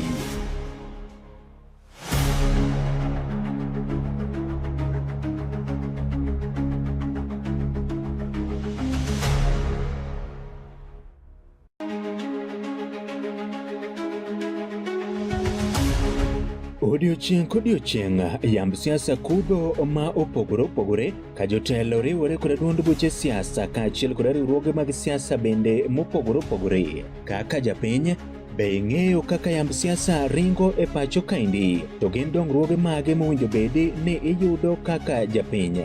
To bende gin jotelo mage ma ochung' malaro lemo ma opogore opogore mabiro ni chieng' tich ang'wen ka tich ang'wen kochakore saa 3:30 mar otieno ka ikelo ni koda Joash Odhiambo Mitula. Magi duto iyudo mana ka okalo e chendo nendo mar orindi mar siasa mana e Kala TV. Orindi mar siasa kik bai.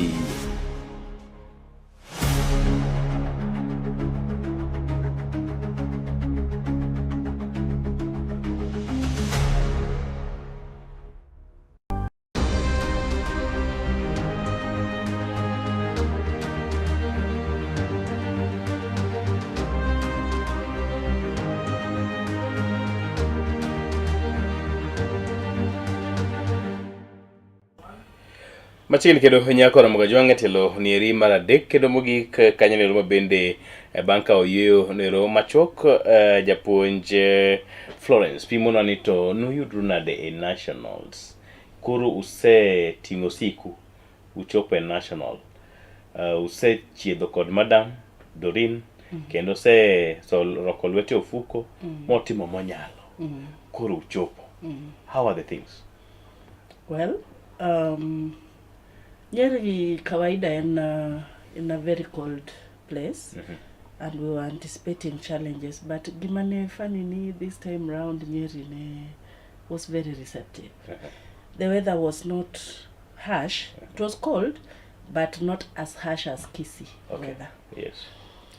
Unfortunately or fortunately for us, we were meant to perform on day 1. No ketwa day 1 at around 2. To nwachopo ka nyithindo no ol sana. Koro ne wan gi 2 items. Ne wan gi live broadcast kod this cultural creative dance. Yes.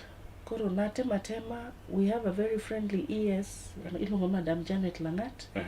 I approached her nyise nyithindo gi ol sana. Kinyalo migi just tonight mondo gi acclimatize, then gi protect stage keen without any fail. Yes. To no winja. Moi aparo no neno ka distance mane nyithindo gi ai be. Yes, from Kisumu to Koro dance ni the first day kaka nobedo schedule to be hall no pong. Ji no biro mang'eny nikech ji ne biro neno ni to defending champs gi. What are they having? What are they having?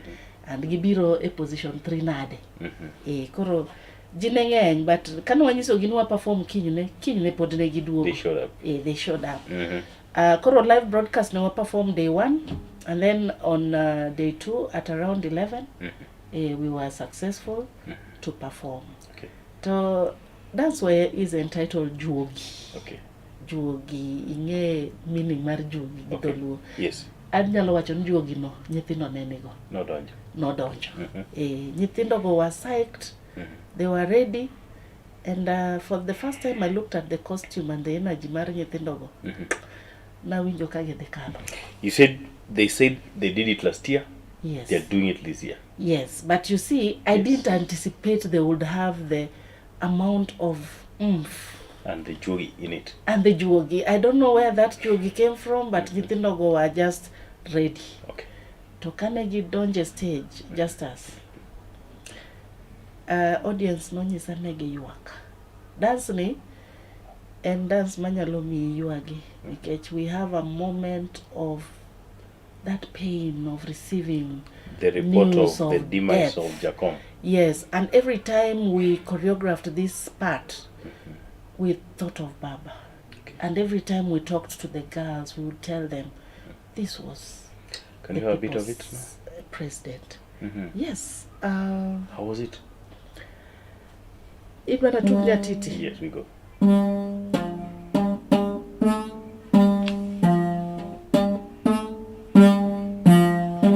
the line of the words? Now, dance ni ntiere YouTube. Yes. Moko anyalo koso wero nikech Exactly. an be sometimes No, just a line or two. I get emotional. Pole.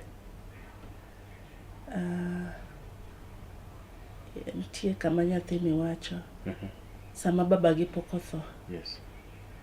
Ka weche ma e chunya nyalo pimo kaka in babana. Ka weche ma e chunya nyalo pimo kaka in babana. Baba we agoe nyatiti mondi winje kaka donjo.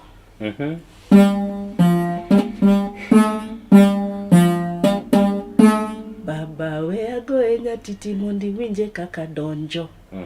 The girl is telling the father. Yes. Let me play for you this instrument. If what I have in my heart, it is to have you with us. But oneno ka wuon gi dhi tho. And eventually the father dies.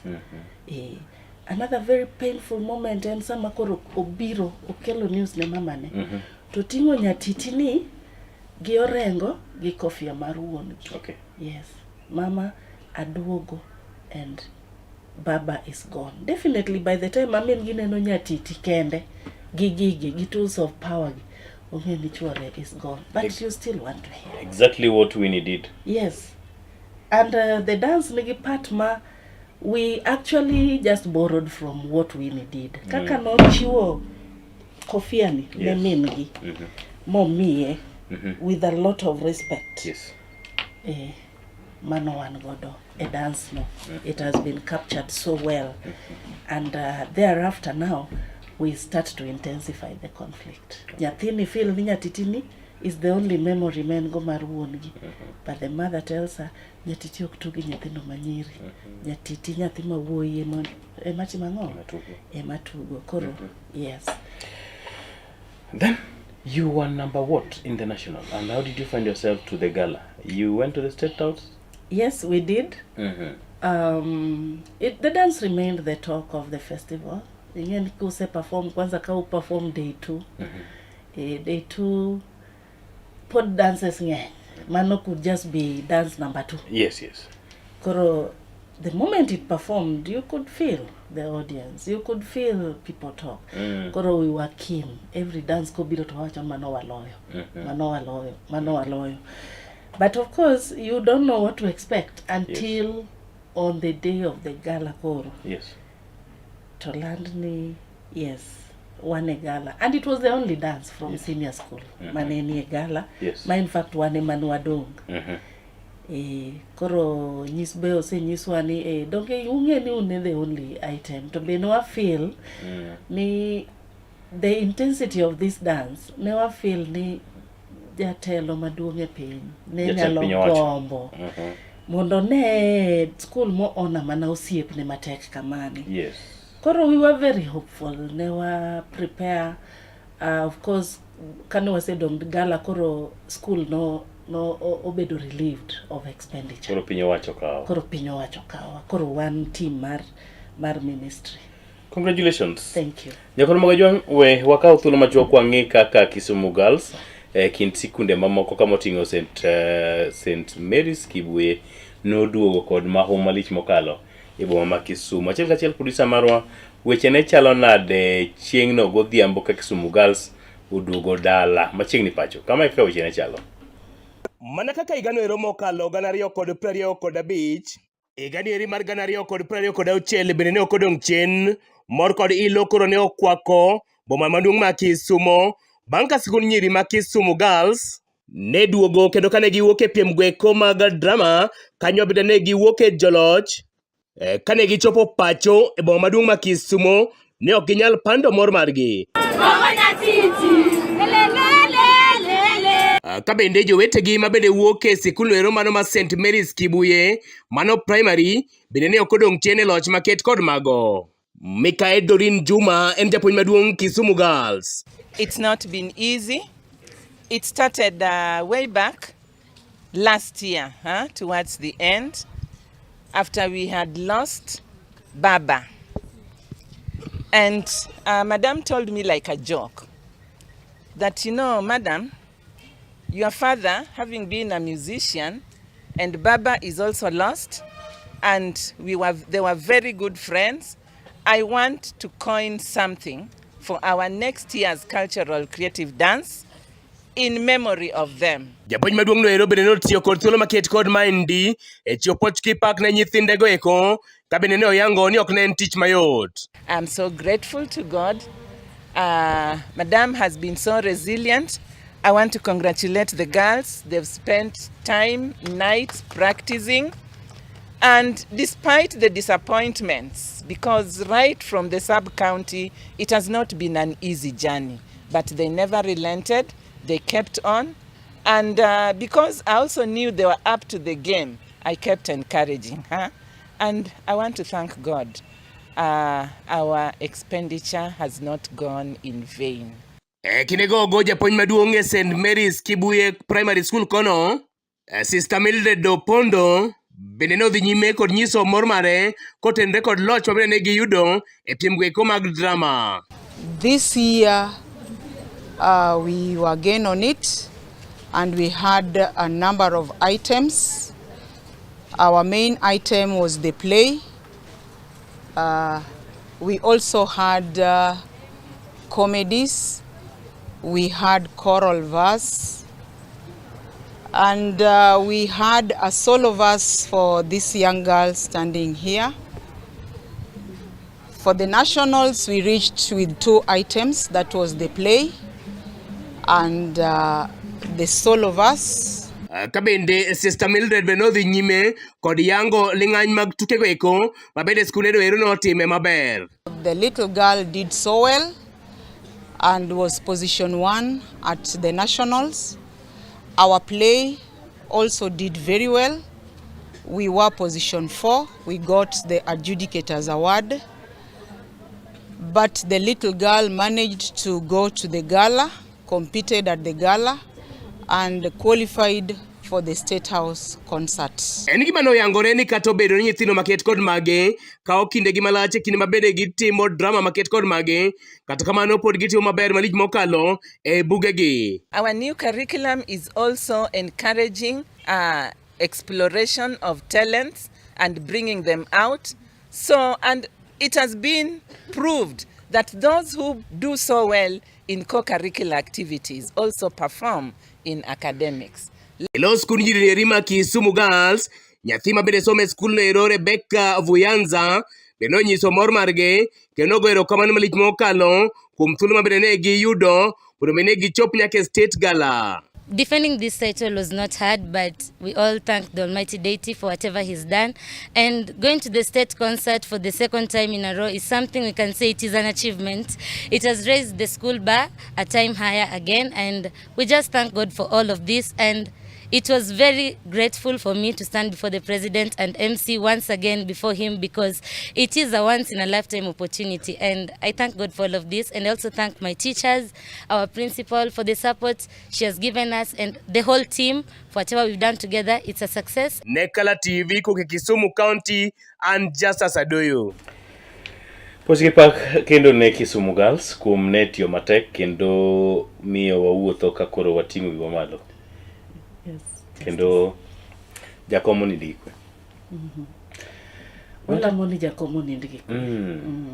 And gima wiyudo ni the father to the current principal Kisumu Girls was also a serious person. Yes. Jaduong Juma Odundo was a renowned musician. And manani madam negi dongo mang'eny Uganda, and he majorly performed for the late President Obote in Uganda. So my boss grew in the states, the state house of Uganda. Negi nosiepe sana gi Raila, negi very, very close. Even his death, we had a lot of Jomanewa Kangoka Jaramogi represented at the burial. He passed on last year around April. Yes. And you're also telling us why you do statement mar Madam Principal. Ni nyithindo keth sagi kagine tukegi. One gi nyithindo mariek. Just as mondi achieve the amount of what we do on stage, nyakibed gi nyithindo mariek. Nikech nyithindo gi balance. Gi balance their academics, gi talent. And in Kisumu Girls is not joke. Donganyi sina chupot saa ochiko. Nikech nyakarit ma academic programs oran duto, kore kimi ya nyithindo. You don't do other things. Exactly. Koro it means na anything else you'll do it outside the programmed time. To nyithindo gi kalo duto. To kata mana king'iyo our school mean last year, ne wane 8.7. Ma improved in the leadership of Madame Doreen from 8.3 the year 2024. And 2025 we still have a projection and it will still the much. 2020? 26. 26. The much. What's your target? 9.6. 9.6? Mane target one. You say bet pin, you say sleeve up. Was a sleeve up. One also get more things are working, and we are very confident we are going to achieve it. Yeah, we have a very good leadership. The school is very peaceful. Gik moko dhi maber. Koro an gi mang'eyo ni we will achieve it. Nyasaye oseyawo nwa gi drama. And therefore we'll still get Gimonge ni county code the three pillars. Yes. Parents are willing parents. Yes. Dedicated child. Yeah. Committed institution, kaka administration, to gik moko brother there eyo makare. Yanono mi ami thuolo ka watieko mondo mi or otemagi magero kamano.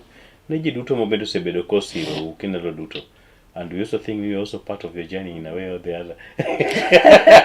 Yes. Yes. Erokamano Justice. We achak gi my family. Yes.